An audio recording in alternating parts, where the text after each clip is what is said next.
السلام عليكم.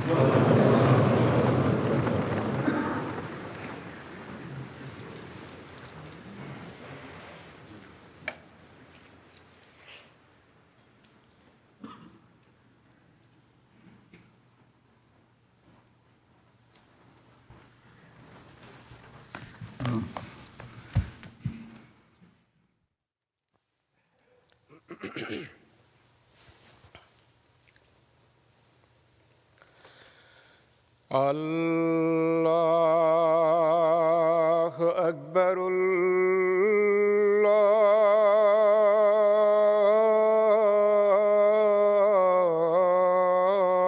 الله أكبر.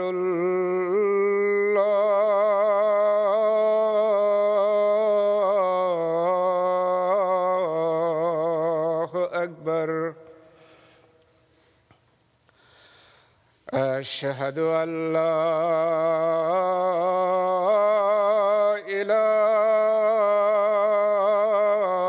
إله إلا الله. أشهد أن لا إله إلا الله. أشهد أن محمدًا رسول الله.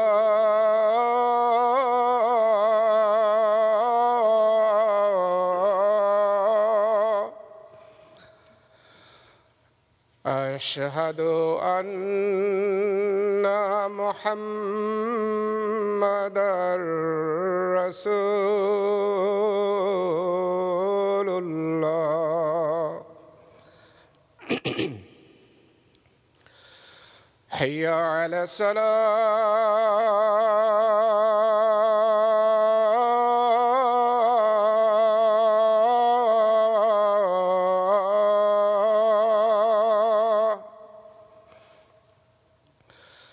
حي على الصلاة.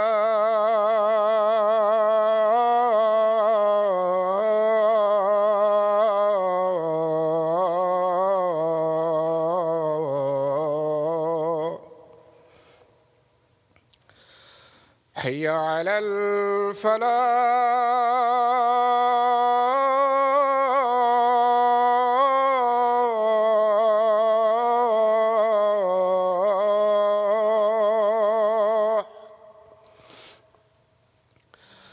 حي على الفلاح.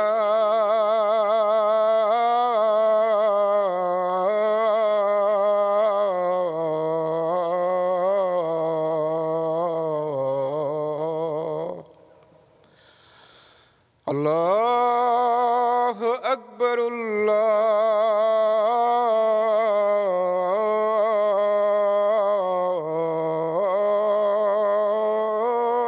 الله أكبر. لا إله إلا الله.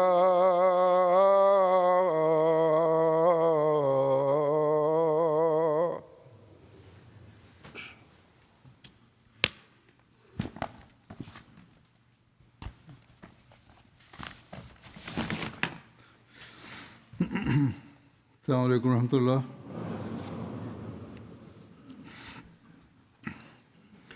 أشهد أن لا إله إلا الله وحده لا شريك له وأشهد أن محمدًا عبده ورسوله. أما بعد فأعوذ بالله من الشيطان الرجيم.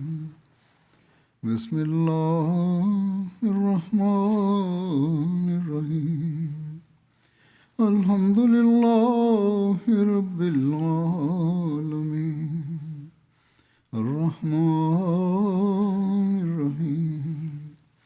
مالك يوم الدين.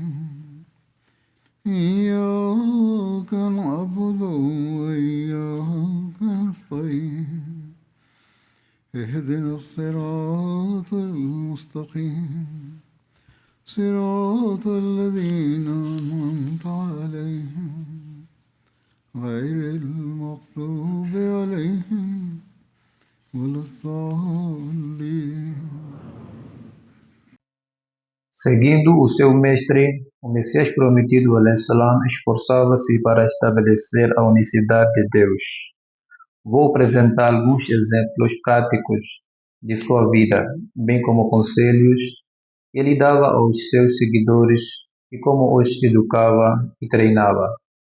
Hazrat Muslim Maud relata que o Messias prometido, alaihissalam, costumava dizer: havia um homem cujo filho morreu, e um amigo foi visitá-lo para oferecer condolências. Ao vê-lo, o homem começou a chorar alto e disse: Deus foi muito injusto comigo.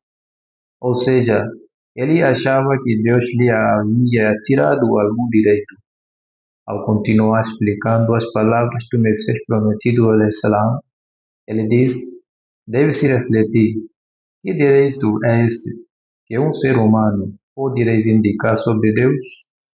Sempre me surpreende que pessoas que se orgulham de suas orações, jejuns, zakat, peregrinação e pobreza, ao enfrentarem uma dificuldade, começam a gritar dizendo que Deus foi injusto com elas. Por outro lado, um poeta indiano alcoólatra, completamente negligente em relação à religião, num certo momento, apesar de seu vício, recebe uma inspiração divina em seu coração e diz: eu dei minha vida e já era dele. A verdade é que eu não cumpri o seu direito. Portanto, o ser humano deve sempre manter em mente que todas as bênçãos e filhos que recebemos são concedidos pela graça de Deus. Isso exige que permaneçamos sempre humildes diante dele, manifestando a sua unicidade em cada palavra e ação, e que nunca deixemos sequer um leve traço de associação, shirk, surgir em nós. Nunca devemos pensar que temos algum direito sobre Deus. Com um pouco de adoração, nenhum direito é cumprido. Na verdade, fazemos isso para o nosso próprio benefício. Assim, o poeta mencionado anteriormente também diz que Deus nos deu a vida, criou-nos e nos trouxe a este mundo. Mas o verdadeiro direito de gratidão que deveríamos cumprir, jamais conseguimos cumprir plenamente. O Hazrat Muslim Maud também relata um episódio sobre a reação do Messias prometido alaihissalam diante da morte de um de seus filhos. Ele diz que Mubarak Ahmad era um dos filhos mais novos do Messias prometido. E ele o amava muito. Durante a sua doença, cuidou dele com grande dedicação. Até mesmo o primeiro califa pensava que, se Mubarak Ahmad falecesse, o Messias prometido alaihissalam sofreria profundamente. Nos momentos finais, quando o primeiro califa estava verificando o pulso do menino e pediu que trouxessem al-miskar, ao perceber que o pulso estava enfraquecendo, o pensamento de que essa morte causaria grande dor ao Messias prometido alaihissalam afetou tanto o Hakim Nuruddin que ele caiu ao chão. Mas quando o Messias prometido alaihissalam soube que Mubarak Ahmad havia falecido, imediatamente, com grande paciência, começou a escrever cartas aos seus amigos dizendo: Mubarak Ahmad faleceu, mas não devemos nos desesperar. Esta foi a vontade de Deus e devemos demonstrar paciência. Depois, ele saiu e começou a falar com um sorriso, dizendo que a revelação divina a respeito de Mubarak Ahmad havia se cumprido. Ele também tinha um verso que dizia: o chamador é o mais amado de todos. O coração, entrega tua vida a ele. Da mesma forma, o Hazrat Muslim Maud, ao descrever a vida e o caráter do Messias prometido, diz em certa ocasião: algo que ouvi repetidamente do Messias prometido, alayhi-salam. Ele costumava mencionar o sultão Abdul Hamid II, que havia sido deposto, e dizia que havia muita coisa nele que lhe agradava muito. Apesar de muitas de suas ações terem sido incorretas, ele dizia: há uma coisa que realmente aprecio nele. O que era isso? Quando surgiu a questão de uma guerra com a Grécia, os ministros apresentaram muitas desculpas. Na verdade, o sultão desejava a guerra, mas os ministros não. Então trouxeram várias justificativas. Disseram: estamos preparados para isto e aquilo, mas mencionaram algum ponto importante e afirmaram que não havia preparação suficiente, tornando a guerra difícil. Por exemplo, pode-se imaginar que disseram, e provavelmente foi isso mesmo, que todas as potências europeias estavam unidas para apoiar a Grécia e que eles não tinham solução para isso.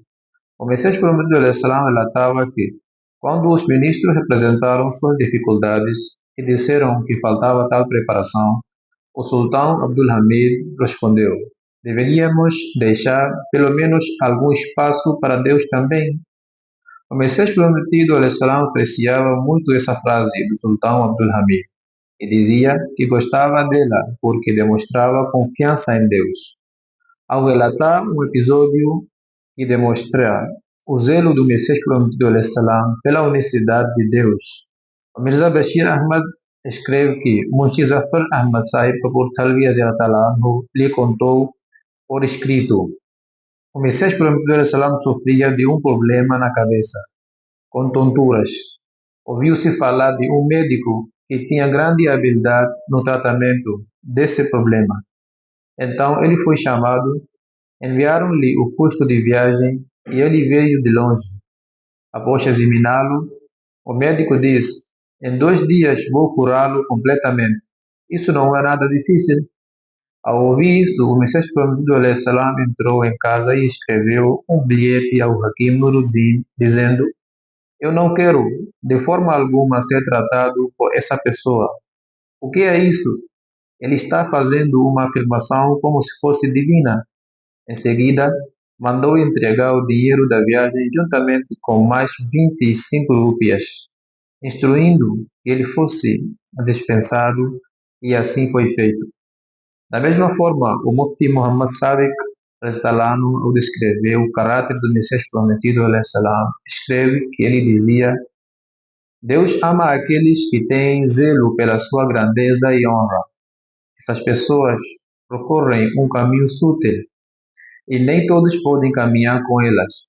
Sem esse zelo por Deus, o ser humano não pode alcançar verdadeiro prazer espiritual. Enquanto não houver no coração um fervor sincero por Deus, enquanto a pessoa não se libertar da mistura de interesses egoístas e benefícios mundanos, nenhuma de suas adorações ou caridades será aceita. Isto é algo muito importante. Até que o ser humano se purifique dos interesses do ego e das vantagens mundanas, sua adoração e caridade não são aceitas. Aquele que tem verdadeiro zelo por Deus supera os outros seres humanos. Tais pessoas recebem bênçãos de Deus.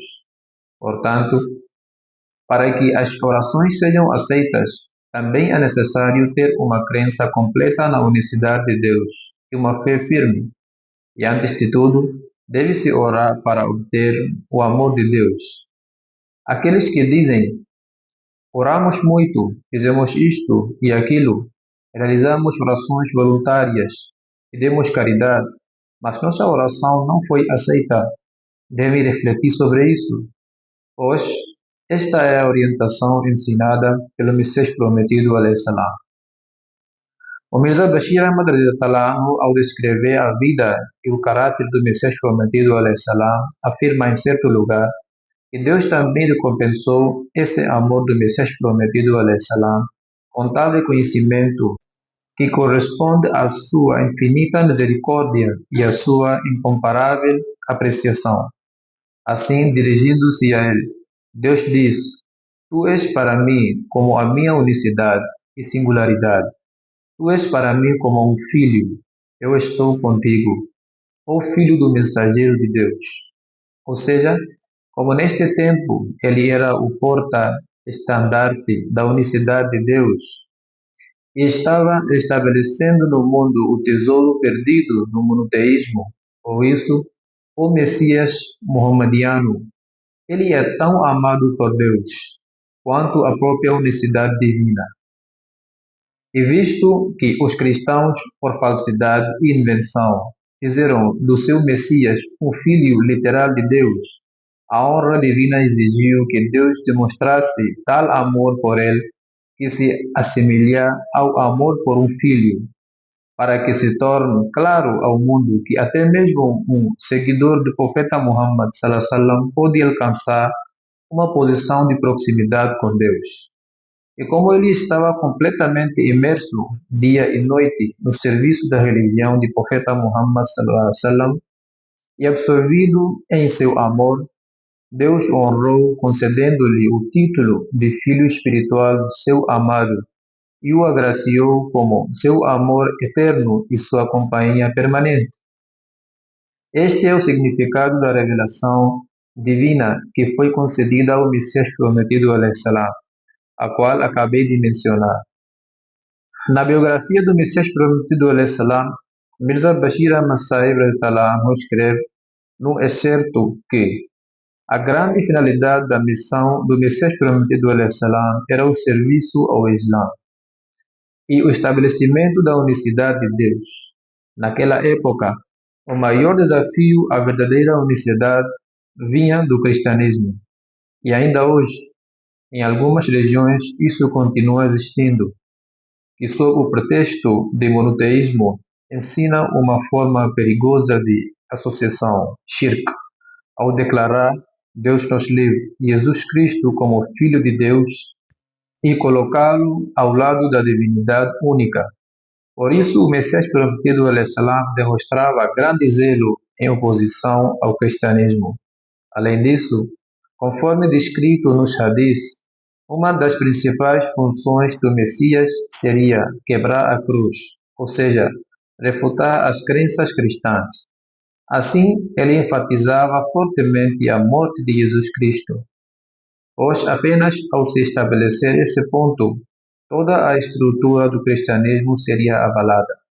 Ou seja, com a morte de Jesus, a ideia de sua divindade deixa de existir.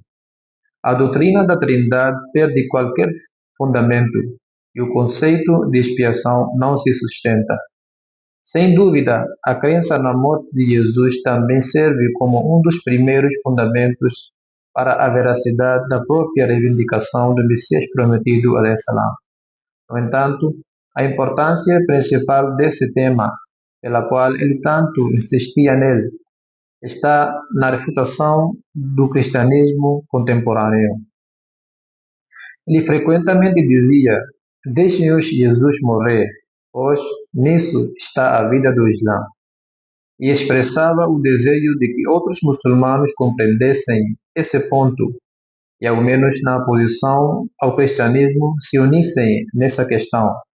Aceitar ou não sua reivindicação é outra questão, mas pelo menos aqui deveriam concordar onde a superioridade do Islã é demonstrada.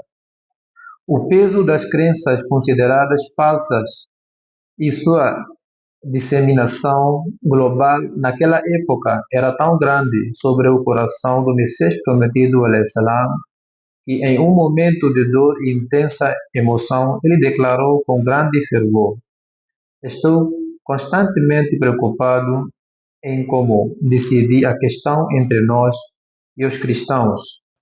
Meu coração sangra diante da idolatria de adorar um homem morto, e minha alma está em grande angústia. Que dor maior pode haver do que ver um ser humano humilde ser feito Deus, e um punhado de pó ser considerado o Senhor do Universo? Eu já teria perecido de tristeza se meu Senhor Todo-Poderoso não me consolasse com a certeza de que, no final, a unicidade de Deus triunfará. O Messias prometido, salam, então afirma: Deus Todo-Poderoso sabe, e Ele é a melhor testemunha de todas as coisas, e a primeira e maior dádiva que me foi concedida em seu caminho foi um coração puro, ou seja, um coração cuja verdadeira ligação não estava com nada além de Deus.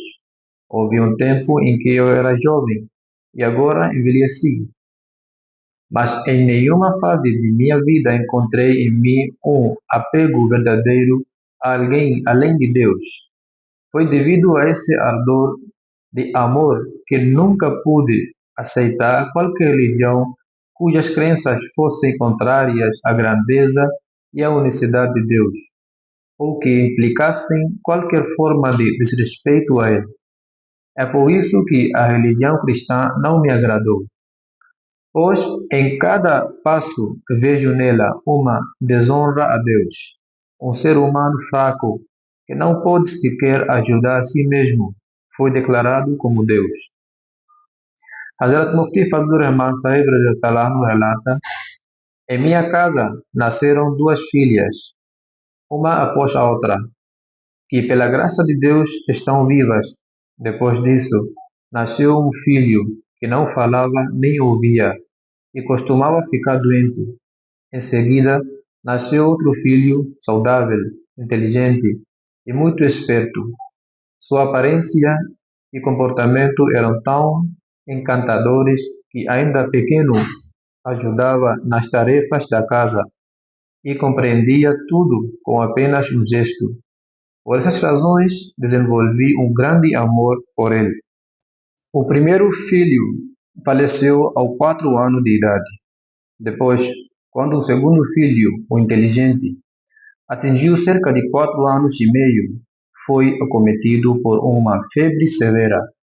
Procurei muito tratamento, mas não houve melhora. Após 15 dias de doença, ele desenvolveu uma condição grave, semelhante à meningite. Então escrevi ao Messias prometido, salam, pedindo oração, dizendo: este é um filho muito querido para mim. Por favor, ore para que ele sobreviva. Ele respondeu: se Deus quiser, farei oração. Mas se o decreto for definitivo, não pode ser evitado. Ao ler isso, compreendi que a criança provavelmente não sobreviveria. 4 dias depois, seu estado tornou-se crítico. Naquele dia, o Messias prometido, salam, estava prestes a viajar para Gurdaspur. E como eu costumava acompanhá-lo, também me apresentei. Quando ele saiu de casa, perguntou-me: como está seu filho? Respondi: por favor, venha vê-lo. Está em estado muito grave. Ele foi até a casa, viu a criança e disse: ele está muito doente. Hoje você não deve ir a Gurdaspur. Ele partiu em viagem e no dia seguinte, por volta das 4 horas, a criança faleceu.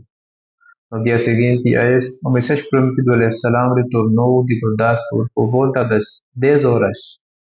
Quando fui cumprimentá-lo, carregando minha filha pequena, ele disse: sinto muito pela morte do seu filho, mas eu percebia que o seu amor por ele havia se aproximado do limite de shirk, associação a Deus. Por isso, sua permanência viva parecia improvável. No entanto, eu orei muito por ele. Deus lhe concederá uma substituição e será uma criança que ouvirá e falará. Depois disso, nasceram vários filhos, entre eles Fazl Karim, Abdul Hafiz, Abdullah, Abdul Karim e Ahmad. E pela graça de Deus, 5 filhos nasceram posteriormente e permaneceram vivos com boa saúde. Assim, ele ensinava constantemente a seus seguidores a lição da unicidade de Deus. E ao mesmo tempo também consolava seus corações com orações, as quais Deus aceitava, concedendo-lhes bênçãos abundantes. O Messias prometido, salam, diz: Deus Todo-Poderoso deseja atrair para a unicidade todas as almas que habitam nas diferentes regiões da Terra, sejam da Europa ou da Ásia.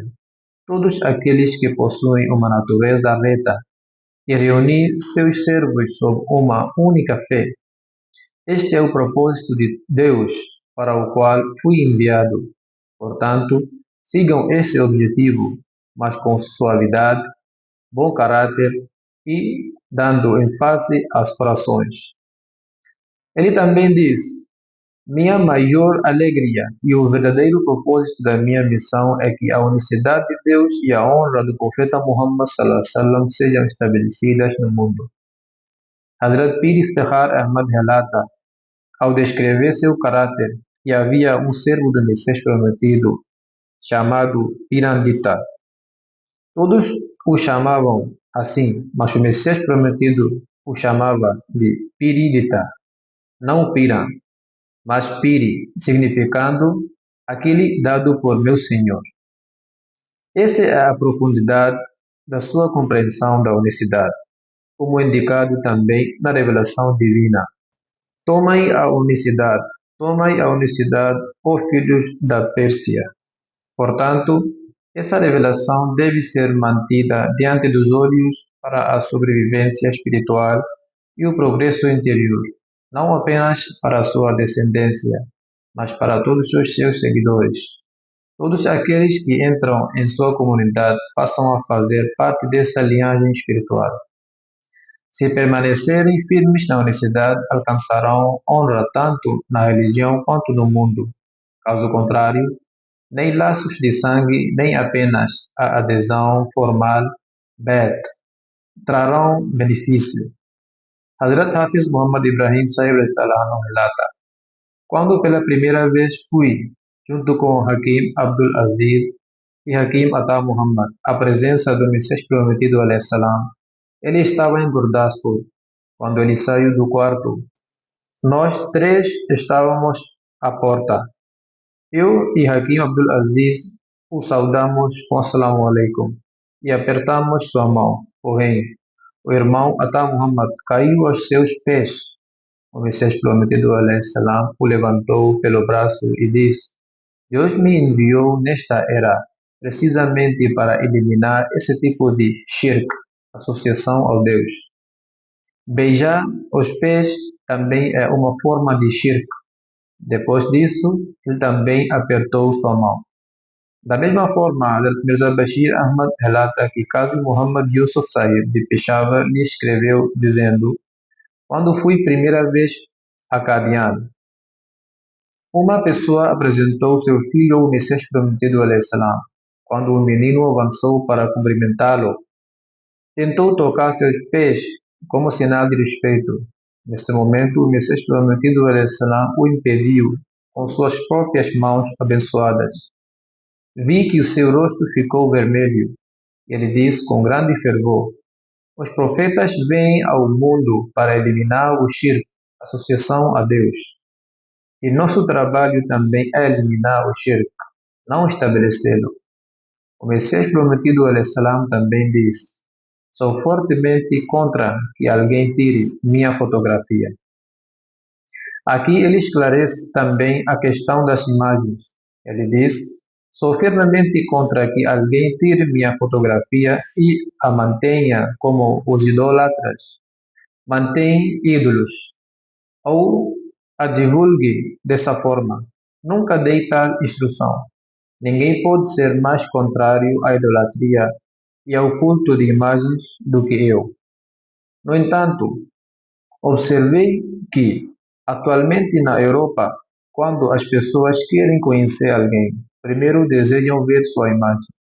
Isso ocorre porque lá a ciência da fisionomia, avaliação pela aparência, está bastante desenvolvida e muitas vezes eles conseguem, apenas pela imagem, formar uma ideia se alguém é verdadeiro ou falso. Como essas pessoas vivem a milhares de quilômetros de distância e não podem me encontrar nem ver meu rosto, alguns estudiosos analisam minha condição interna por meio de fotografia. Houve pessoas da Europa e da América que me escreveram dizendo: observamos atentamente sua imagem e, através da fisionomia, fomos levados a acreditar que a pessoa desta imagem não pode ser falsa. Uma mulher americana chegou a dizer, ao ver minha fotografia, que esta era a imagem de Jesus Cristo. Por essa razão, e dentro desses limites, permanece em silêncio quanto à permissão da fotografia. Caso contrário, se isso levasse ao shirk, seria absolutamente proibido. Ele também diz, as ações dependem das intenções. Innamal a'malu binniyat. Meu ensinamento não é que a fotografia seja absolutamente proibida. Não digo que tirar fotos seja por si só ilícito. O Alcorão indica que os jinn faziam imagens para o profeta Salomão. E entre os israelitas existiram imagens de profetas, fotografia de profeta Sallallahu também. Por muito tempo, também é relatado que o anjo Gabriel mostrou ao profeta Muhammad Sallallahu a imagem de Aisha radhiyallahu anha em um tecido de seda. Além disso, imagens de seres vivos podem aparecer naturalmente em pedras. E na água, as imagens de animais estão naturalmente impressas em algumas rochas, onde ocorrem sismos. As suas imagens ficam impressas nas montanhas onde são soterradas. Ele explicou ainda que a fotografia moderna, como o uso de câmeras, não existia na época do profeta e que tais ferramentas podem ter utilidade importantes, como na medicina, por exemplo, para diagnosticar doenças como raio-x e outros exames. Portanto, não se trata apenas de imagens, mas diz que também pode diagnosticar doenças. Agora, este sistema envolveu ainda mais. Naquela altura, era sobre raio-x. Ele diz que isso era possível.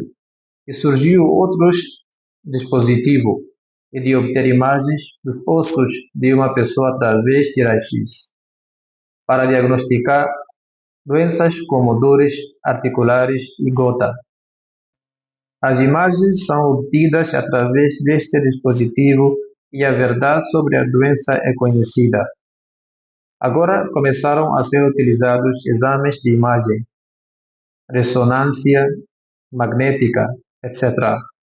Então explicou a medida em que esses dispositivos eram utilizados naquela época, que eram dispositivos muito úteis, pelo que dizer que não se deve usá-los de forma alguma também é errado.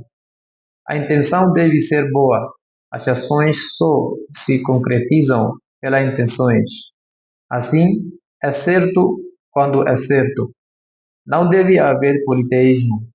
Diz que, da mesma forma, muitos benefícios científicos surgiram através de fotos. Também surgiram por meio de fotografias comuns. Assim, alguns ingleses usaram fotografias para imprimir imagens de todas as criaturas vivas do mundo, até mesmo de vários tipos de gafanhotos e imagens de todos os tipos de aves e animais, nos seus livros.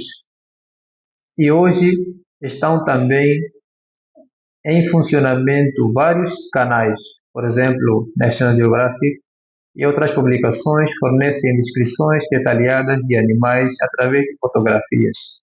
De qualquer modo, afirma que isso levou ao progresso científico. Assim, será possível imaginar que Deus, que incentiva o conhecimento, proibiria o uso de um recurso que permite diagnosticar doenças complexas e que serve de guia para pessoas inteligentes. Tudo isto são ignorâncias que se espalharam. Dizer que a fotografia é proibida também é errado. Sim, a intenção deve ser boa. Ele diz: por que é que os clérigos do nosso país não deitam fora das suas casas as imagens das moedas reais, rupias, duanias, chuanis e atanis? Se estes clérigos são tão extremistas, por que não deitam fora de suas casas as imagens dos reis nas nossas moedas, rupias e notas? Por que as carregam nos bolsos? Não há imagem nessas moedas? É lamentável que estas pessoas deem aos opositores a oportunidade de troçar do Islã, dizendo coisas injustas e desabidas. O Islã proíbe todas as obras inúteis e as que apoiam o politeísmo, bem como as que visam o avanço do conhecimento humano, a identificação de doenças e a orientação espiritual.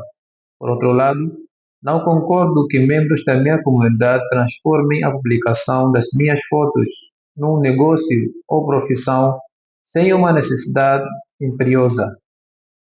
Se a intenção for boa, não há problema em usar as fotos como meio de ganhar dinheiro. Isto porque, desta forma, as inovações são criadas gradualmente e acabam por influenciar o politeísmo. Por isso, aconselho a minha comunidade a manter-se o mais longe possível deste tipo de prática. Vi cartões de alguns amigos com a minha foto no verso. Sou veementemente contra essa prática e não quero que ninguém da nossa comunidade a pratique.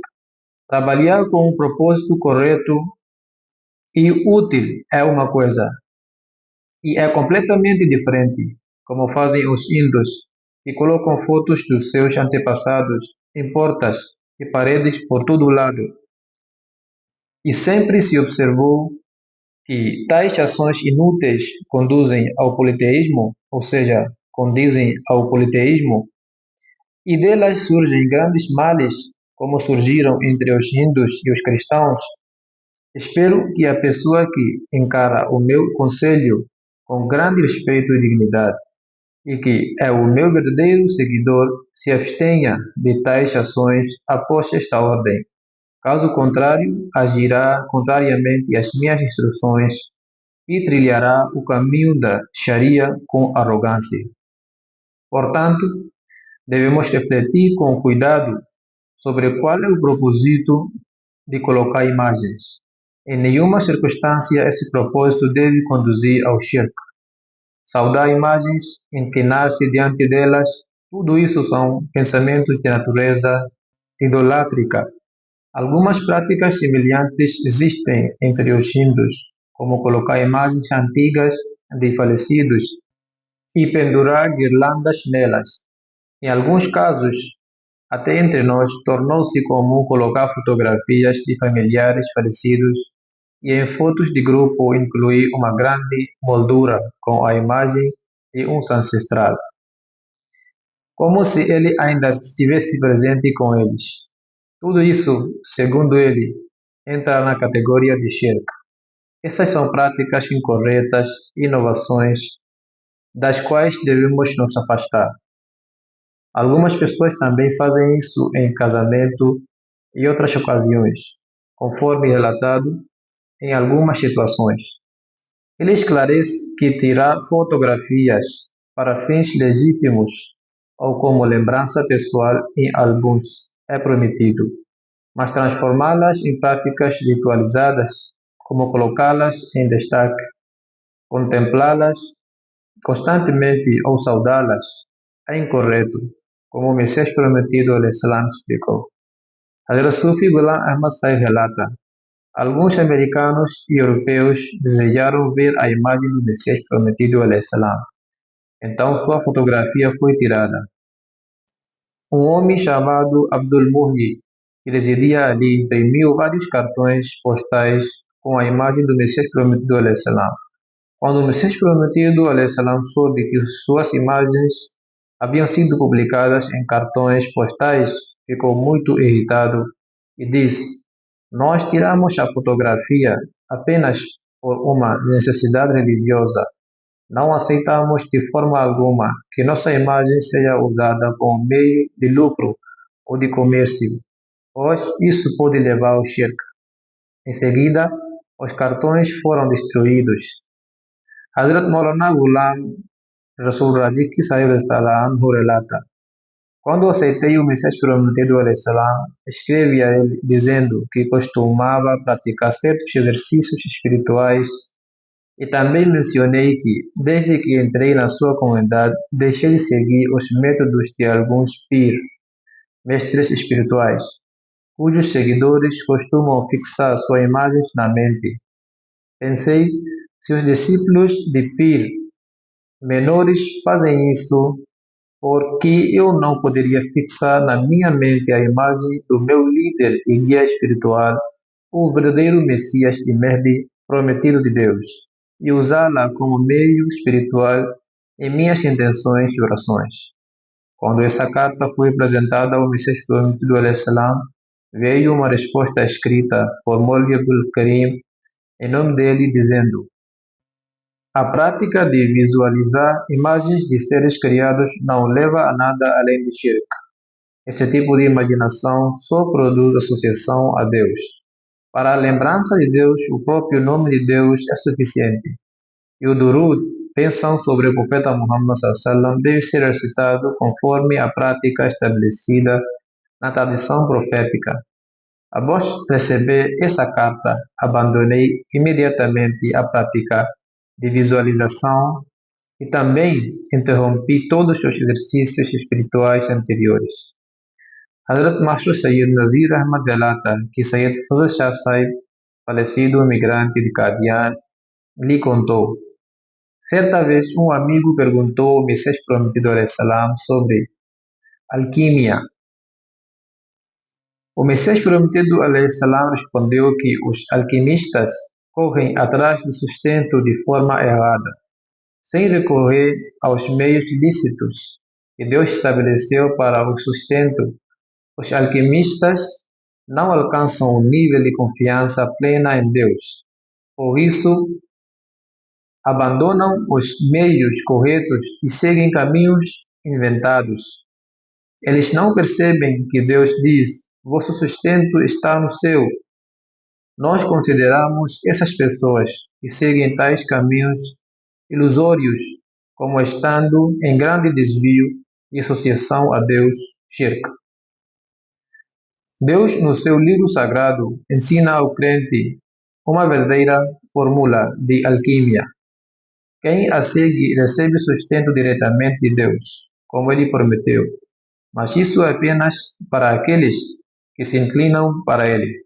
Disse que ela revela ao crente a receita da alquimia, a sequência da qual a pessoa se torna um verdadeiro alquimista e o próprio Deus satisfaz todas as suas necessidades. Deus diz: وَمَنْ يَتَّقِ اللَّهَ يَجْعَلْ لَهُ مَخْرَجًا وَيَرْزُقْهُ مِنْ حَيْثُ لَا يَحْتَسِبُ. E aquele que teme a Deus, ele lhe dará uma saída e lhe proverá de onde não espera. Veja, quando o sustento de todas as bênçãos do mundo é dado ao piedoso, então de quem ele poderia ser dependente? Quem adota a piedade, Deus cria para ele meios de provisão de lugares inesperados. Ele diz ainda: se os alquimistas gastassem o mesmo tempo que desperdiçam em suas práticas na adoração de Deus, alcançariam todas as suas necessidades, desde que verdadeiramente se estabelecessem na piedade. Sobre o efeito de seus ensinamentos de Tawhid, Hazrat Mirza Bashir Ahmad anhu relata uma narrativa de um homem sincero, Mir Abdul Rahman, inspetor de rendas de Baramulla, Caxemira, escreveu: meu pai era inicialmente Hanafi e depois tornou-se seguidor do Ahl Hadith. Ele costumava dizer, junto com seu amigo Maulana Muhammad Hassan de Asnor, que talvez surgisse algum grupo que nos considerasse também como politeístas, pois nós considerávamos o profeta Jesus Cristo como alguém que ressuscitava os mortos e criava pássaros. Mas quando ouvi o verso do Messias prometido, ele é o verdadeiro Deus das aves. Bendita seja a tua percepção desta verdade. Ó Maulvi, isto é Tawhid. Diga-me, isto é imitação de qual demônio? Naquele momento, recobrei a consciência e deixei meus 2 filhos com meu tio em Srinagar e fui a pé até Qadian. onde aceitei o juramento de fidelidade. Foi isso que me guiou à aceitação da mensagem. Hazrat Maulana Ghulam Rasul Raji Anhu relata: por volta de 1901, certa vez eu estava na presença do Messias Prometido al-Islam quando ele fez um discurso sobre a unicidade de Deus. Ele disse que algumas pessoas, ao receberem um favor de alguém, dizem imediatamente Jazakallah, sem antes dizer Alhamdulillah. Porém, do ponto de vista da verdadeira compreensão, isso pode conter um aspecto sutil de associação, shirk, pois tanto a pessoa que faz o favor quanto os meios através dos quais ela o faz são, na realidade, criação de Deus. Portanto, aquele que recebe um favor deve primeiro louvar e agradecer a Deus, dizendo Alhamdulillah, pois, do ponto de vista da realidade e do conhecimento profundo, é necessário que o primeiro agradecimento seja dirigido ao Criador de todas as causas. Depois disso, pode-se também dizer Jazakallah a pessoa que fez o favor. O Bhai Abdurrahman Qadiani escreve em um artigo descrevendo a última viagem do Messias Prometido al-Islam a Lahore. Com o passar do dia, os organizadores começaram os preparativos da recepção e aos poucos começaram a chegar carruagens com convidados respeitáveis e notáveis. O Messias Prometido al-Islam as deveria discursar ali, mas sua saúde estava extremamente fraca e debilitada, ao ponto de quase não haver esperança de que ele pudesse falar. Por isso, ele enviou uma ordem ao Hakim Nuruddin, Anhu, pedindo que ele conduzisse a palestra espiritual aos convidados. Assim, Hazrat Hakim Sahib Anhu começou o discurso. Mas após algum tempo, aquele sol luminoso apareceu pessoalmente, ou seja, o próprio Messias Prometido al-Islam chegou. Hakim Nuruddin Anhu interrompeu seu discurso e o Messias Prometido al-Islam, cheio de luz espiritual, levantou-se e começou a se dirigir ao público. Ele falou por cerca de 3 horas, com tal força, por vezes estava tão debilitado e mal conseguia manter-se de pé. E outras vezes, quando chegava, fazia um discurso poderoso de 3 horas, repleto de conhecimento e compreensão, e não só os membros, mas também outros, se levantavam e ouviam com tamanha atenção, que pareciam enfeitiçados, e sentiam um prazer tão grande nesta comunhão espiritual, que também os satisfazia com o alimento físico. Sua fala tinha tanta fluidez que era difícil registrá-la, e sua eloquência era tão forte que o salão inteiro ficava em silêncio absoluto. E Huzur discursava com tal entusiasmo que, para além de falar em voz alta, ele próprio se movia em direção à plateia. Vi com os meus próprios olhos e reparei claramente que Huzur dava alguns passos à frente da mesa várias vezes. O Huzur não estava com a mesa à sua frente, mas sim com a mesa atrás dele. Ou seja, não estava atrás da mesa que tinha sido montada para discursar, mas sim à frente dela. E por isso, no seu entusiasmo, dava 1 ou 2 passos em frente durante o discurso. Esse discurso ocorreu no pátio de casa de Dr. Syed Muhammad Hussain Shah, cerca de 10 dias antes do falecimento de Messias Prometido al-Islam. Ele era lembrado como parte da conclusão da missão de pregação e estabelecimento do argumento final. Antes disso, encontros importantes também ocorreram, incluindo um diálogo com um astrônomo inglês na casa de Khwaja Kamaluddin Sahib.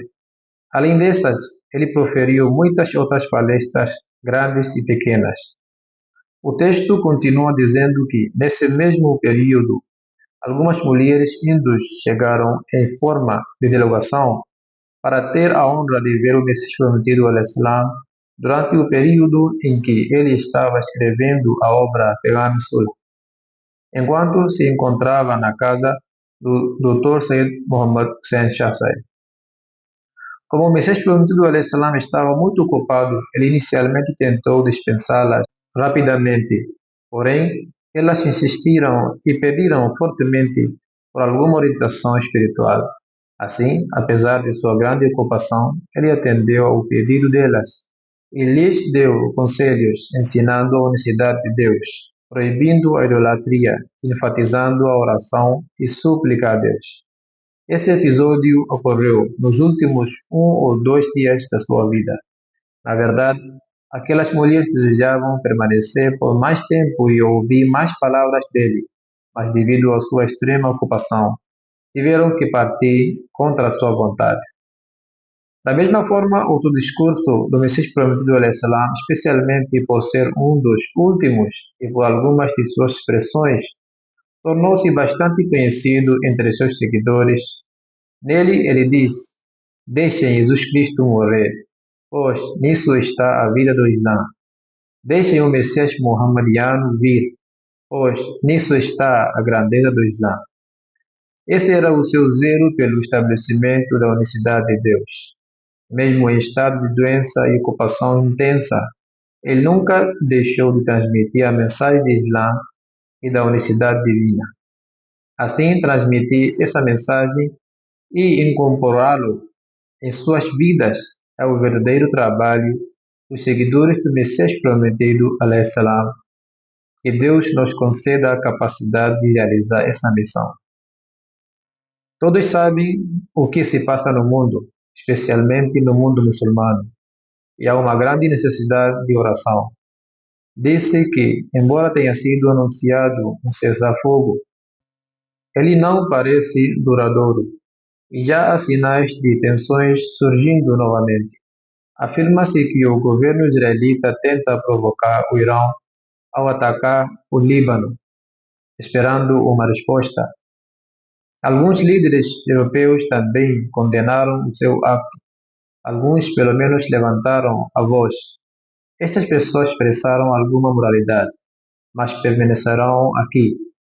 É toda a moralidade que possuem. Não querem tentar mais do que isso, nem têm coragem ou força para tal.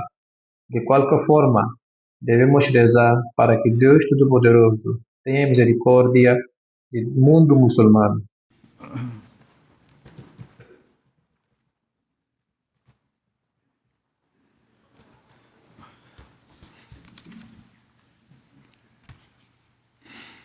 الحمد لله نحمده ونستعينه ونستغفره ونؤمن به ونتوكل عليه ونعوذ بالله من شرور أنفسنا ومن سيئات أعمالنا من يهده الله فلا مضل له ومن يضلل فلا هادي له ونشهد أن لا إله إلا الله ونشهد أن محمدا عبده ورسوله عباد الله رحمكم الله إن الله يأمر بالعدل والإحسان وإيتاء ذي القربى وينهى عن الفحشاء والمنكر والبغي يعظكم لعلكم تذكرون اذكروا الله يذكركم وادعوه يستجب لكم ولذكر الله أكبر